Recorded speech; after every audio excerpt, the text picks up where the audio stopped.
Hello everyone, welcome back to my channel. সবাই কেমন আছো? আশা করছি সবাই ভালো আছো। আমি অনেক ভালো আছি। আমার নতুন আরেকটা ব্লগ ভিডিও তোমাদের সকলকে স্বাগত জানিয়ে আজকের ভিডিওটা শুরু করছি। আই হোপ আজকের ভিডিওটা তোমাদের ভালো লাগবে। তো চলো আজকের দিনটা শুরু করা যাক। সকাল সকাল ঘুম থেকে উঠেই চলে এসেছি ছাদে ফুল তুলতে। আর পুরো ছাদটা তোমাদের আজকে ঘুরে দেখালাম। কি সুন্দর বলো, মন এমনি ভালো হয়ে যায়। তো সকালবেলা ঘুম থেকে উঠে আমি ফুলগুলো এখন তুলে নিচ্ছি আর তোমাদের আরও দুটো জিনিস আমি দেখাচ্ছি। এই দেখো কত সুন্দর ব্রাহ্মী শাক হয়েছে, দেখতে পাচ্ছ? এখন না শাক এত হয়েছে আমরা খেয়ে পারছি না। তো আজকে বিকেলবেলায় দুটো আন্টি এসেছিল, এসে শাক তুলে নিয়ে গেছে। এগুলো হচ্ছে ব্রাহ্মী শাক, কি সুন্দর হয়েছে। আর এগুলো হচ্ছে কলমি শাক। কলমি শাকটা লম্বা হয়ে পুরো ব্যালকনি অবধি পুরো ঝুলে পড়েছে, সেটাও তোমাদের সঙ্গে দেখো শেয়ার করেছি। এই পরে নিয়েছি কিন্তু এর সঙ্গেই দিয়ে দিলাম যাতে তোমাদের বুঝতে সুবিধা হয়। পুরো ব্যালকনি অবধি চলে এসছে আর সবাই এগুলোকে রাস্তা দিয়ে যাওয়ার সময় হাঁ করে করে দেখে। তারপরে নিচে এসে দেখলাম কি বাবা আজকে বাজার থেকে আর কি ইলিশ নিয়ে এসছে। আমাদের এখানে মার্কেটে এখন যে ইলিশগুলো উঠেছে সেই ইলিশই নিয়ে এসছে আর মৃগেল মাছ নিয়ে এসেছে। মা এখানে মাছগুলো ধুয়ে মাছকে সকাল থেকেই রান্নাঘরে একেবারে লেগে পড়েছে আর ভাই এখানে ব্রেকফাস্ট করছিল। তারপরে আমি চলে গেছি উপরে আমার রুমে এসে সবার প্রথমে পর্দা দুটো খুলে দিয়ে জানলাটা খুলে দিচ্ছি, কারণ সারা রাতই জানলাগুলো দেওয়া থাকে। তো জানলাটা খুলে দেওয়ার পর এখানে পর্দাগুলো দুই সাইডে ভাঁজ করে রাখছি, নাহলে ওই যে লাকি বাম্বুটা থাকে ওই পর্দার সঙ্গে লাকি বাম্বুটা হাওয়ায় লেগে পুরো লাকি বাম্বুটা নিচে পড়ে উল্টে থাকে, সেই কারণে পর্দাগুলো একদম সাইড করে দিতে হয়। তারপরে দাঁত ব্রাশ করে নিলাম। দাঁত ব্রাশ করে নিয়ে সকালবেলা ফ্রেশ হয়ে নিয়েছি।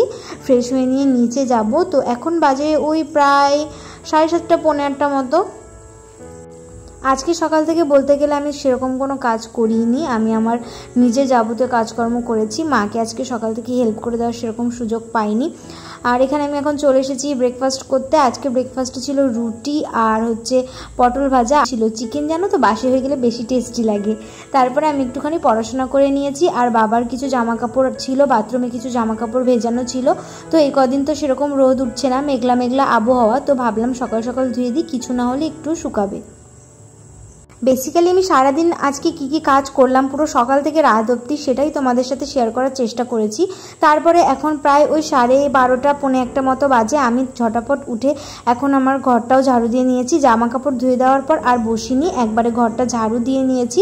আর এদিকে মা দেখো এখনও রান্নাঘরে কাজ করেই চলেছে। মা এখন রান্না করছে আর মায়ের এদিকে কাজ করতে করতে চলো দেখি আর বাবা কি করছে। বাবা এদিকে দেখো সাইডে প্রচুর পরিমাণে বন জঙ্গলের থেকে বেশি বাইরে সাইড দিয়ে বন জঙ্গল বেশি পরিষ্কার করতে হয়, কারণ ওখান থেকে প্রচুর পরিমাণে হাবিজাবি গাছ জন্মেছে। তো ওগুলো পরিষ্কার না করলে ওখান থেকে ঠিক চলাফেরা করা যায় না, কারণ ওখানে মাঝে মাঝেই যেতে হয়। মা বেশ অনেকগুলো সবজি লাগিয়েছে।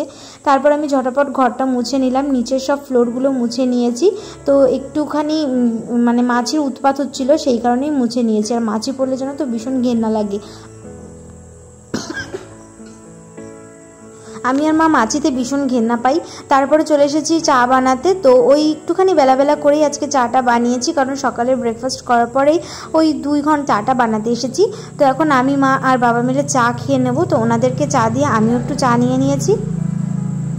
আমি সেরকম সচরাচর চা খাই না, বাট 1-2 দিন মনে চাই খেতে, সেই দিনকে আর কি খাই, তাও অল্প পরিমাণে খাই। তারপরে চাটা খেয়ে চলে এসেছি রান্নাঘরে। মা জানো তো এখনও সকালের খাবার খাইনি। সকাল থেকে রান্নাঘরে কাজ করতে করতে সকালের খাওয়া দাওয়াই হয়নি। তো মা এখন সকালে ব্রেকফাস্ট করে নিচ্ছে, সেই ফাঁকে আমি আসলাম আবার একটু মায়ের রান্নায় হেল্প করতে। এখানে হচ্ছে যে গাটিগোছু থাকে সেগুলো ভালো করে আমি একটা ঝাঁঝরি গাবলার ভিতর দিয়ে ধুয়ে নিয়েছি। নিয়ে একটু জল দিয়ে আমি প্রেশার কুকারে বসিয়ে দিলাম। আর সকালে চা বানানোর যে টুকিটাকি থালা বাসন ছিল আর ব্রেকফাস্ট করার যে টুকিটাকি থালা বাসন ছিল সেগুলো একটু ধুয়ে নিচ্ছি। তার কারণ হচ্ছে মা কিছুক্ষণ আগেই রান্নাঘরটা খুব সুন্দর করে পরিষ্কার করে গেছে, তাই ভাবলাম যে সিঙ্কে 2-4টে থালা বাসনের জন্য রান্নাঘরটা আবার অগোছালো লাগবে, তাই একটু ধুয়ে দিই। তাই এখানে থালা বাসনটাও ধুয়ে দিলাম। আর আজকে হচ্ছে পুঁই শাকও রান্না হবে। পুঁই শাকের যে পাতাগুলো হয় সেই পাতাগুলো